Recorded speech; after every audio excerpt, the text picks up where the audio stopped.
So from preschool to higher education, we can see that there are teaching methods that really lend themselves to enhance certain content areas. They're also used to really enhance and to help students in ways that they learn best. And these texts and techniques really need to be weighed for their unique strengths and weaknesses, especially as they contribute to our student learning. And we need to see how they're going to relate to the overall goals and objectives of a course or a lesson plan. Their implementation is really important to be carefully evaluated when determining how to best meet the needs of each individual student. And the connection of each of these techniques really is going to help the content and the student learning, and it's going to also help to really characterize a good educator. Within multiple intelligences, there is a wonderful opportunity to use a choice board. We're going to go through some examples of the choice board, but first let's look at some of the strengths. We're going to be able to highlight the importance of that individual student, and as we really look at that, we're going to enable them to see that they have great value and great worth, and that they are important to the educator because the educator took the time to really evaluate and think about what that student needs. It has greater success and it breeds a desire. They're going to become lifelong learners. We're going to be able to target those individual learning styles and help them to feel inspired. Remember, the greatest importance of content is to teach students how to learn for themselves. We want to help them to become motivated. We want them to have a very successful interaction with knowledge. Another strength of the multiple choice board is that we are able to look at some clearly written objectives as we go forward with our lesson plan instead of just winging it. You're going to increase your communication and have a variety of learning opportunities. It's really difficult sometimes for a verbal teacher to look and see how they can address the needs of a kinesthetic learner. So this is going to be able to look at a different ways that we can impact not just each student, but provide the same kind of information in different ways.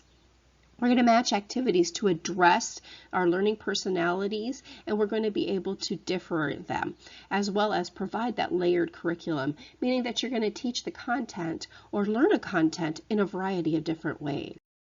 So remember, as we look at this multiple intelligence choice board, that this is not just for educators. Individuals can use this to really increase their lifelong learning desires.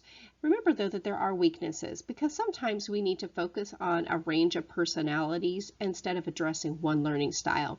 We're going to have to look at different objectives for each lesson, and it can be very time consuming, especially when we're trying to cover a great amount of content in a very limited amount of time.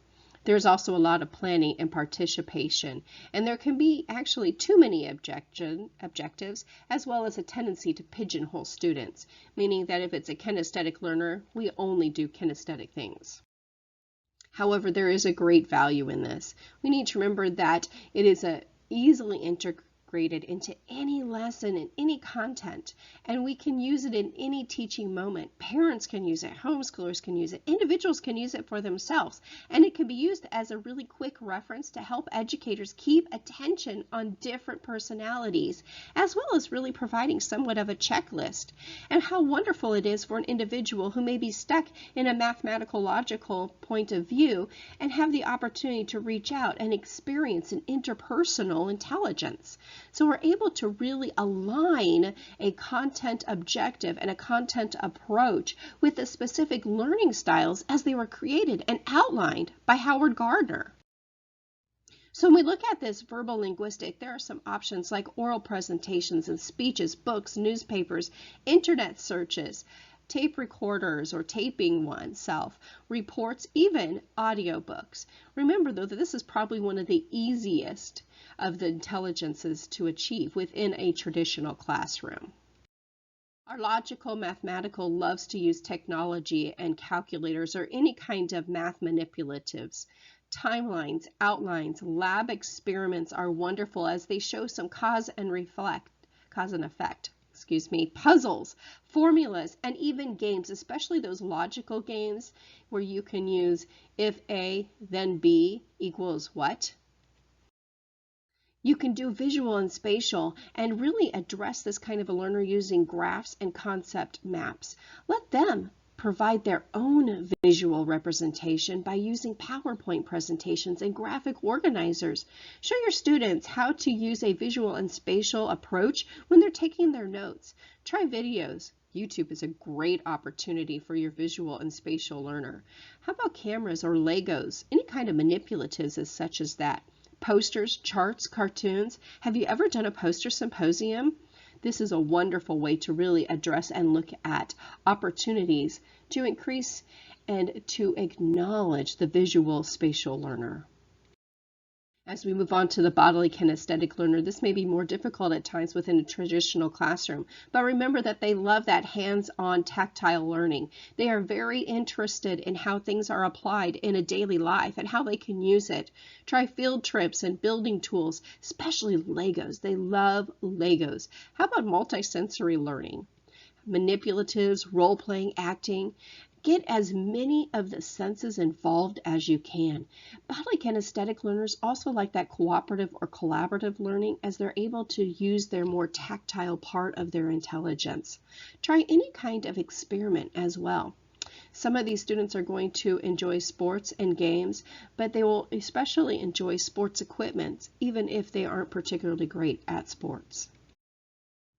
Musical and rhythmic intelligence loves those field trips as well. They like any kind of songs and rhymes. They're going to particularly enjoy anything that comes to their ear in a melodic kind of view.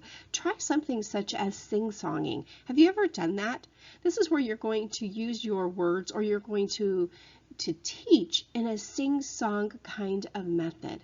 Listen to some languages that have a sing-song approach to them. Portuguese is one of those languages.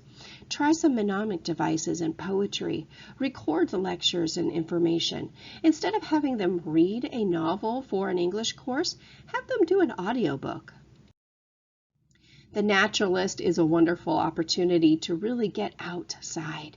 Try doing your classes outside. Look at plants and animals and have them identify elements or their relationships with nature. Try gardening tools, any kinds of naturalistic tool, and especially learning journals are wonderful for this type of a learner. The interpersonal person or intelligence is related to being people smart. They really like any kind of think, pair, share activities where they're able to jump into a cooperative group learning. Try debating or role-playing or co-teaching. Board games. They love to work on props and party supplies, anything that's going to help them really solidify their information. Your interpersonal learner is also going to be more related to a verbal learner, so they're going to need to be able to process their information and what they're learning, the content and the knowledge, out loud.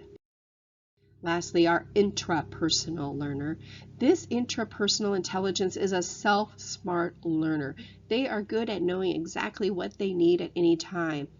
Have them journal. They tend to be more reflective and introspective. Many times they're going to be confused with being an introvert though. Try learning journals or any kind of journaling, diaries, self-monitoring kinds of materials. Give them a rubric up front so that they know what's expected. And materials, any kind of materials for their projects. One of the things I love to use with the interpersonal intelligence is what I call a junk journal or a trash journal. And what this is I don't want them to worry about creating something that's going to last forever. So it's a junk journal. They can scribble in it all they want. They can draw in it. They can paint in it. Maybe they want to rip a paper out or they want to paste something in. Whatever they want to do with that particular journal, they can do it. And when they're done, if they have written something in there that they find a little too personal to share with others, rip it out, burn it, shred it, throw it away, or maybe they just want to get rid of the whole journal. But they need to know that they're not creating something that is going to be kept forever.